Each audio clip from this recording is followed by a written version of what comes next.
Rosalind Kahn. Good morning, this is Rosalind Kahn from Chow Entertainment, living your best life.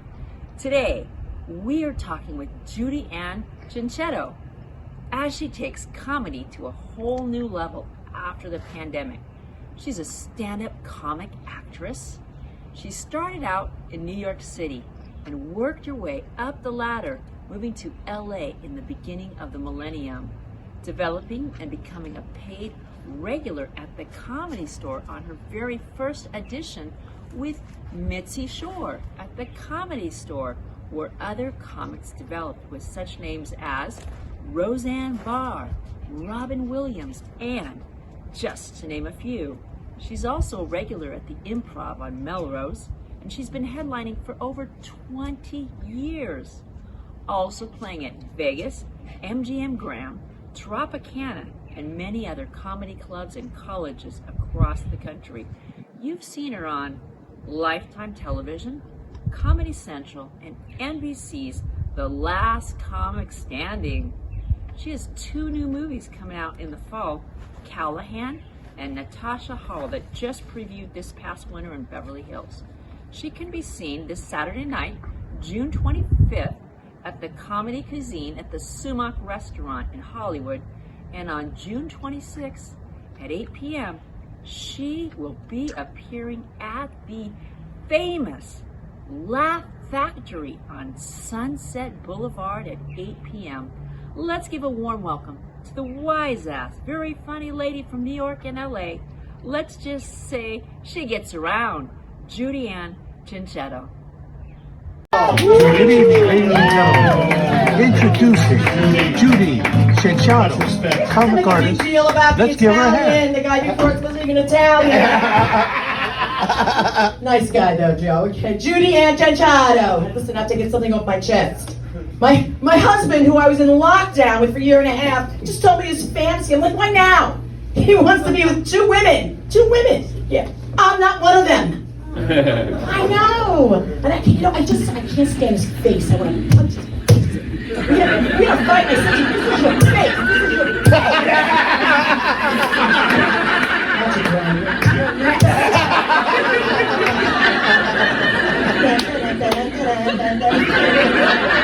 So I have to just say, me and my husband, I keep him around. He's a good listener. We are old school. We didn't meet on Tinder, no Match.com, no Bibble, Bubble. We met in an, whatever it is, we met in an elevator. When people hear, literally, when people hear this, they go, oh, that's so romantic. You met in your elevator, that's so romantic. I'm like, no, I should have gotten off on my floor. Right. So I was in New York last week because they had a reunion with the comedians. So it's plus years, and I couldn't believe nobody was focusing on how positive it is to get older. I mean, this is an ageless job, just so you know. I mean, no, you can do this at any age. Everybody knows Joan Rivers. Do you know how old she was when she died? She worked till the day she died. Do you know how old she was? 125. That's right. So I'm from Queens, New York. Anybody know the area? Queens, Queensville, Queens, Jamaica, Queens. I was raised there, and so is Nicki Minaj. We went to the same high school of performing arts. Not the same year, but we went to the same high school of performing arts. And that's why she has range. She's a trained actress. I mean, that's why she goes off the charts. You ever hear some of her songs? She's not like that one-note Nelly. And one of her songs I love, because she goes, excuse me, you're a hell of a guy. I like pennies, guy. He's gonna show you love your time. I'm sick of this guy with the biggest eye. Female Dracula emerges from this bimbo. Thank you. So I grew up in a very integrated neighborhood, and I went to all-black school, and I didn't know the severity of racism because I just had a lot of black friends, and my parents never uttered a racist word. So I had a lot of friends that would come over, but one day I came home, I said to my mother, I said, listen, I met this really good-looking guy, he's tall, he's got green eyes, and he's black. She started crying, sobbing. I'm like, you're a racist? I'm not racist. I'm not racist. I want you to meet an Italian guy. I'm like, stop with the accent. You're born in Brooklyn. Knock it off. But the truth is, my mom is not racist, because when I met my husband, who's milky white, redneck, I mean, yeah, he's sociopathic, psychotic. Like, I need more than 5 minutes to tell jokes about him. But when she met him, she was screaming at me. She thought we moved in together. You're living in sin! You're living in sin! And I had to explain to her again. I said, I understand you're a devout Catholic, and I'm meeting you halfway. I would never live in sin. I'm not living in sin! Visiting him in sin. Big difference. Big difference, yes. So I'm very excited to be here tonight, and I'm a liberated woman. Where are my liberated women? Okay. Yeah. Now listen, this is a great country no matter who's running it, a lot of crazy things going on, but listen, the Middle East, women are brave. Women are fighting, who want to fight for anything? You're either stoned to death or put in jail, but these women fought for their freedom to drive, and literally, I was driving, I'm like, wow, go girls! You get behind the wheel of the car and you drive over those guys. And then when I got home, I saw them on the big screen, and they had the burqas, and they're in the desert terrain, and they're driving. I'm like, wow, these girls, they can't drive. First of all, when you drive, there's a blind spot. When you drive with a burqa, blind. I cannot see out of my eyes. Love these guys, but I'm tested. There's things I'm not ready for women to do. I mean, I hate to tell on myself, but my niece says to me, Aunt Judy, I want to be a firefighter. I'm like, I'd like to get behind you on this one. But God forbid Aunt Judy is in a building 10 stories high, you know, and a burning building, and God forbid you're coming up and you're my height, my weight. I'm going to be like, listen, go back down. Get the big guy with that 6'5" guy, puts me over his shoulder and smacks my butt. Yeah, that's why Aunt Judy started the fire. Blocker.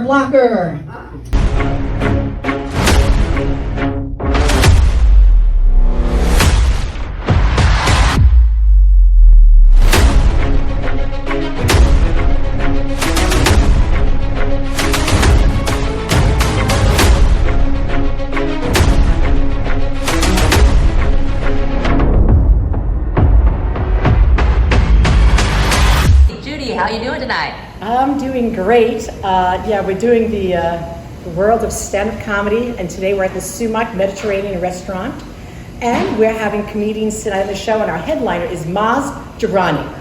Wow, that sounds fascinating. Now, you've been in the world of comedy for a while here. When did you actually get started in this world of comedy? I say 25 plus. So it goes back a while though. I knew I wanted to be in stand-up or some form of comedy when I watched Carol Burnett, Joan Rivers, got to include everyone, and Toady Fields. You know, when I was really young and I watched Toady Fields, I went, I want to do that. Yes. And I guess being a little bit of a kid that would always kibitz and was a smart ass and would, I liked making people laugh. Then you learned as you got older, if that was something you were going to do professionally, it's a whole different world.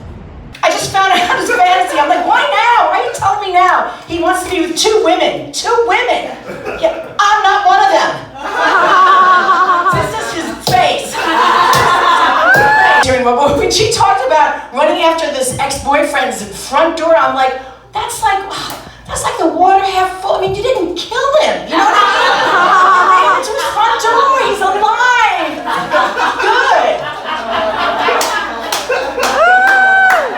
And I am California sober, but not with marijuana. I get too paranoid. Oxycodone, really.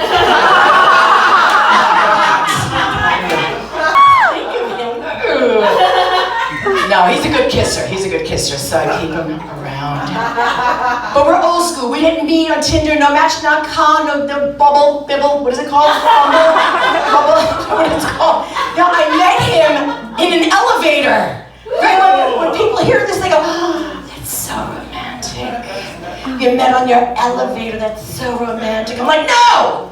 I should have gotten off on my floor.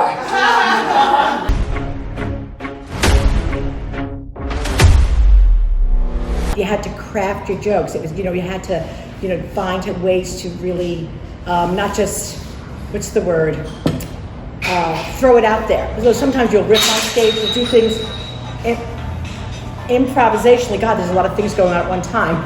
It's improvisation. You gotta go with the sounds. The sounds is the moment it's calling you. That's just what you do. But the improvisation, what I'm saying is sometimes you get up there and you can do the improv and riff, but to really craft a joke and have something that's designed to really just work one time after the other, that is really a challenge, because you're not just relying on your ability to make somebody laugh, maybe be a buffoon, or come up with something really quick in your head, but to have a joke that's well crafted and use that joke over and over and over, and it gets laughs every time. And if it doesn't, you don't use it anymore, but it's something that I've been doing now for over 25 years. But it's such a positive thing, because it's ageless. It's ageless. Joan Rivers worked until the day she died. Do you know how old she was when she died? 125. So I'm from Queens. Anybody know the area? Queens, New York, Queens Village, Jamaica, Queens. Me and Nicki Minaj grew up in the same neighborhood. We went to the same high school of performing arts. Not the same year. Not the same year. Not the same year. But she's amazing. That's why she has range. Her rapping can go off the charts. She's a trained actress. She can do Shakespeare. You hear one of her songs when it goes off the charts, when she's really stylized, when she sang that one song, excuse me, you're a hell of a guy. I mean, mama, like pelicans fly. There's no shine on your tie, and I'm sitting with this guy with the thing in his eye. Thank you. Female Dracula emerged. Biz Avjets USA Magazine is a new publication to the business aviation industry. And business aviation is a growing and thriving industry. We plan to bring you all the latest trends and news. We also plan to bring you new information about new airframes, systems, and interiors to market.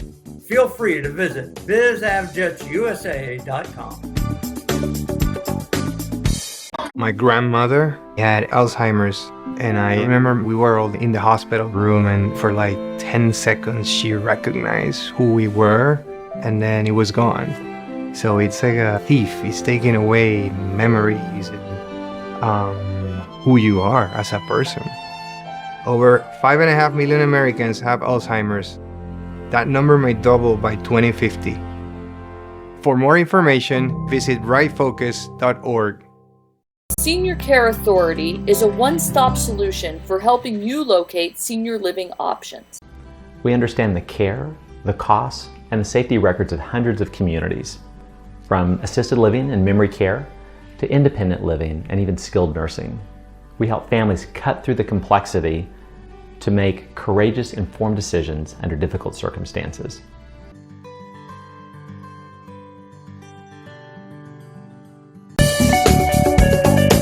Biz Avjets USA Magazine is a new publication to the business aviation industry. And business aviation is a growing and thriving industry. We plan to bring you all the latest trends and news. We also plan to bring you new information about new airframes, systems, and interiors to market. Feel free to visit bizavjetsusa.com.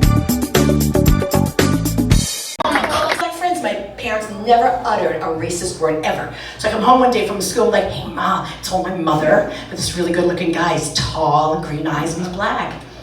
She started crying, sobbing. I went, oh, you're racist? No, I'm not racist, no. No, I want you to meet a nice Italiano. First of all, stop with the accent. You're born in Brooklyn. It's really annoying. The good news is she's not racist. My mother's not, no. When she met my husband, she was crying, sobbing, and screaming. And he's a milky white, redneck, sociopathic, psychotic light. That's not enough time to tell jokes about this asswipe. My mother was crying because she thought we moved in together. And she's screaming at me, you're living in sin! If you don't move out, I'll disown you, you're living in sin! I had to calm her down, I had to explain. I said, I'm meeting you halfway, you're a devout Catholic. I said, I respect our tradition, somewhat. But I'm meeting you halfway when you never live in sin. I'm not living in sin! Visiting this asswipe in sin. No. So I am a liberated woman, like most of the women I see here are too, right? They're getting a lap dance later. Yeah, look at those thighs. And I'm getting a spanking, I like that one. spanking just gets me really excited.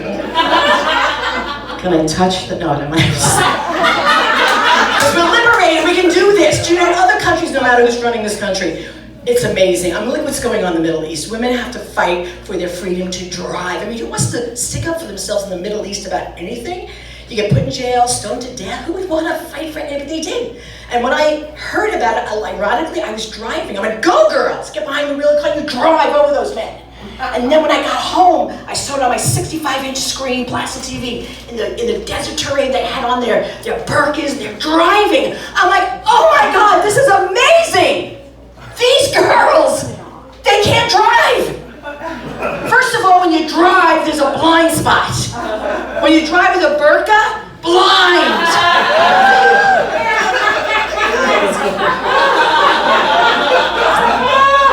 And I'm tested. There's things I'm not ready for women to do. I'm really not. My niece says, hey, maybe a firefighter. I'm like, shut up. I'd really like to get behind you on this one, but God forbid Aunt Judy is in a burning building, 10 stories high, and you're like, listen, go back down. Get the big guy with that 6'5" fireman, you know, puts it over his shoulder and smacks my butt. Yeah, that's why I started the fire. Don't block Aunt Judy.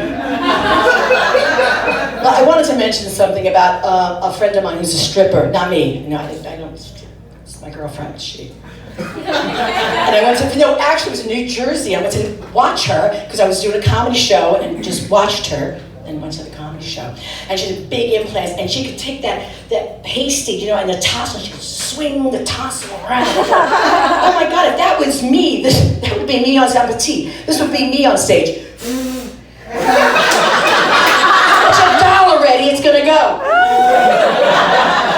Before I go, I just want to say men and women, of course, we're different, but men are driven by sight and scent, right? Women, we need a little more emotional connection. Men just, like when I was at this strip club with my girlfriend, because she was stripping, not me, and he asked for her panties. He gave her $100 for those panties, and I watched him. He took those panties, and and he not only, he didn't just smell them, he snorted them like they were a line of cocaine. Oh my God, psycho. We don't do that. We never see women go to a strip club going, oh, can I smell your boxer shorts? Oh, can I smell your briefs? Can you climb on my face so I can smell your hairy, sweaty butt? We don't do that. Maybe you do, ma'am. I don't do that. One more thing before I go, because this is amazing. One more time, we got one more act. We're going to stay for and support. But I was in New York my very first year doing a comedy, and you know, it's terrifying. Anything you do for the first time, sir. BizAvJets USA Magazine is a new publication to the business aviation industry. And business aviation is a growing and thriving industry. We plan to bring you all the latest trends and news. We also plan to bring you new information about new airframes, systems, and interiors to market. Feel free to visit bizavjetsusa.com. Here we are, Rosalind Kahn, back with Chow Entertainment, Living Your Best Life. We just listened to the story of a girl's dream vacation. No, not dream vacation. How about a dream life? Coming to be a dancer and entertainer, and just as she was getting it to the top, we had to take a commercial break, but we're back and ready for it. She mentioned something about her father's advice, that someday you'll get married, and you know, we all know when we get married, it opens doors, it closes doors.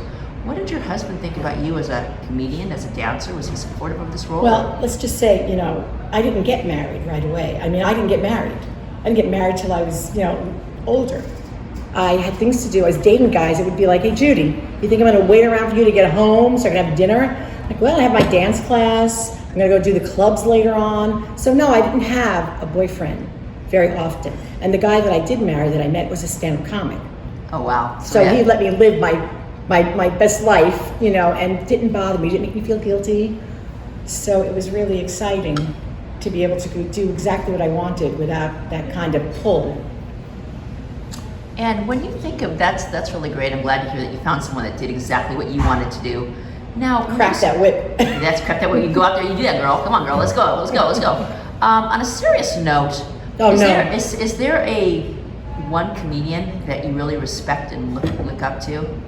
And who would that person be and why? You know, it's funny, Tody Fields, like I said, a couple of people that when I was very young, that I really looked up to. But you know who I really loved after she passed away was Joan Rivers. I was not a fan of Joan Rivers when I was younger, but, well, not even after she passed away. I went to see her one-woman show when she was 73. It was like watching an 18-year-old, and her energy was so strong. I was like, Jesus Christ. It's like watching a 17-year-old. And she was amazing. And then I started watching her tapes, her videos, and going, oh my God, talk about craftsmanship. She was amazing with her jokes. She would tell you she has drawers and drawers alphabetically of different jokes that she did. So you just kind of, you sort of follow the master, you know, and pick up good habits or things that you'd like to implement in your own work ethic.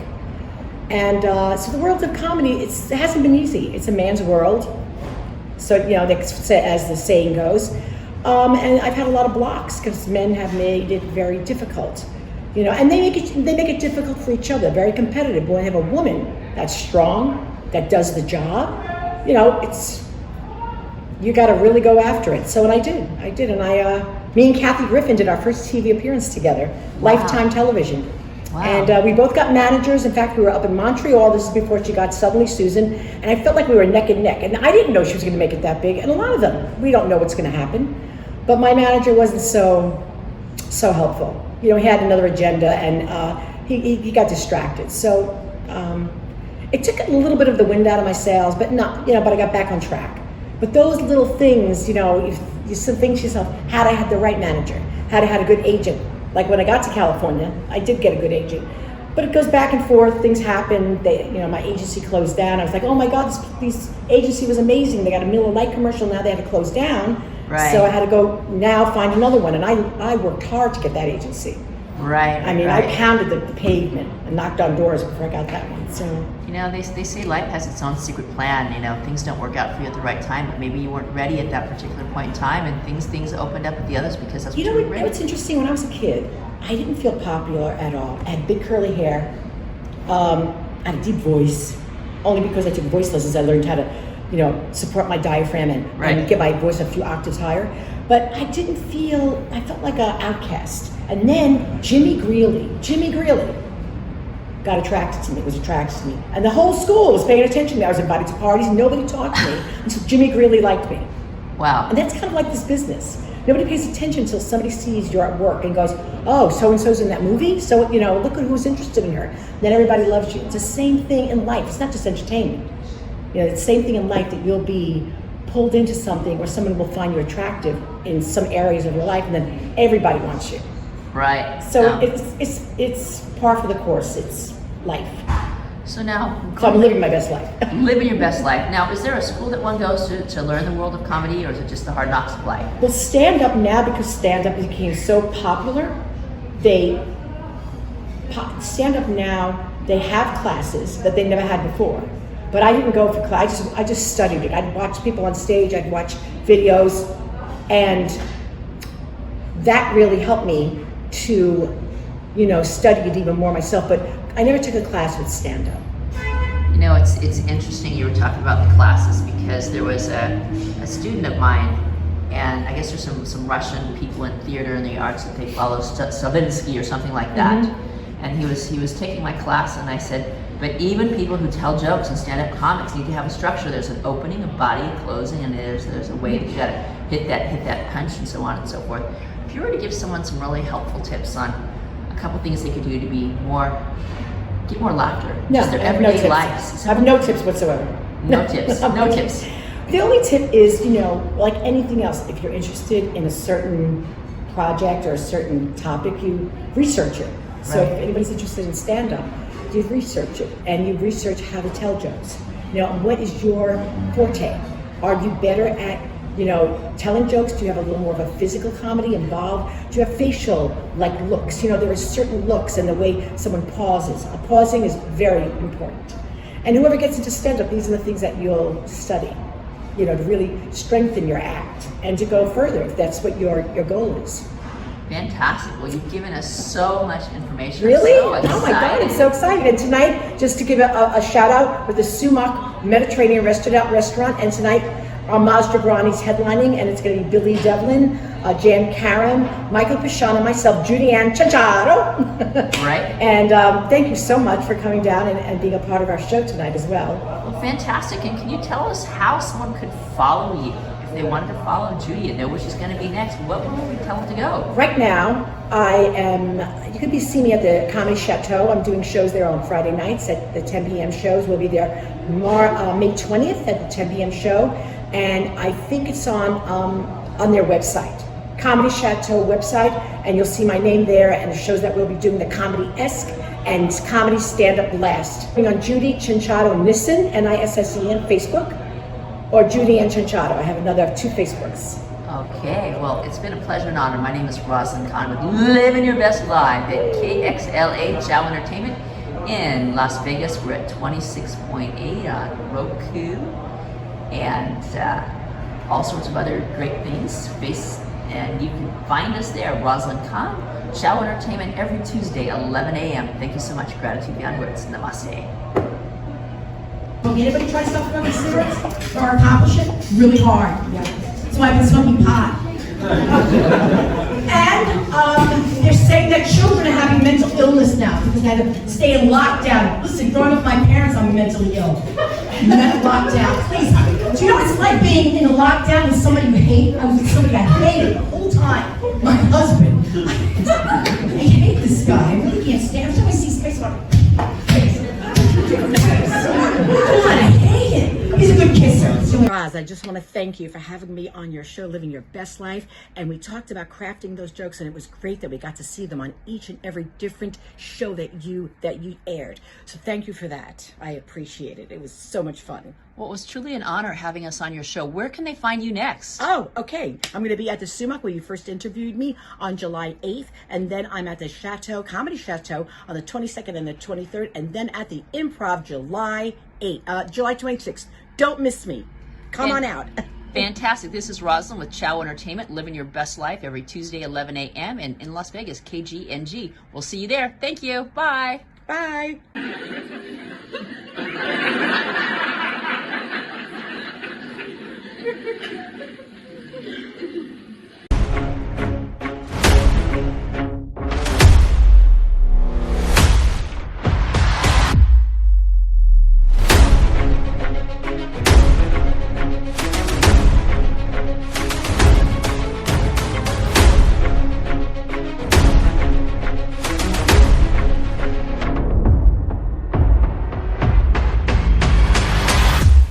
Nurse Access Staffing is seeking experienced RN and LVNs.